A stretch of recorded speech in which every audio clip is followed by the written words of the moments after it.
Hello, I hope you all are having a lovely day. Welcome back to my 30-day video series. In this video, I'm going to quickly review the Sugar Cosmetics Eyes and Face Palette.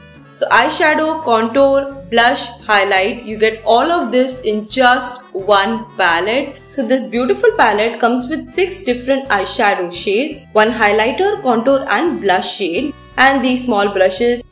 So I'm going to pick this light brown shade using the eyeshadow brush and apply it over my eyelid. This matte shade is not that pigmented as I had to take a lot of product for the color payoff. Picking this beautiful pink shimmer shade and it did not disappoint. Look at that color payoff. Look at that pigment, and it's also very easy to blend, so the shimmer eyeshadows are much better. Then using this tiny brush only for the inner corners of my eyes, picking this another shimmer shade. So as I said, the shimmer shades are really pigmented and looks beautiful on the eyes. Now using a fluffy brush, I'm going to pick this contour shade and of course blending the product at the back of my hand. And the contour shade is also lightly pigmented. I think you can use this shade for some subtle contouring. One thing that I have to say is the small mirror comes really handy to do your makeup on the go.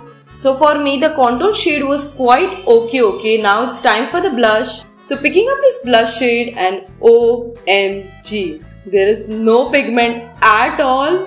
And the more I'm picking the product using the brush, you can see that the blush powder is spilling everywhere over the palette, which is something that I did not expect.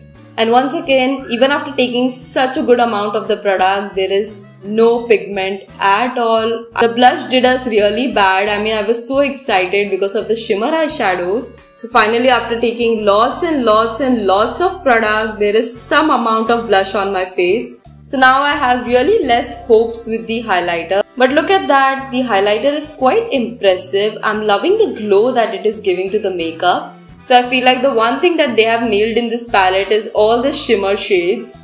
So honestly, the shimmer eyeshadows were the only good thing about this palette. The blush, highlighter and contour was a huge disappointment. But what do you think of this palette? Would you buy this one? Let me know in the comment section below. Subscribe for more such helpful videos from the series. Thank you so much for watching. Bye.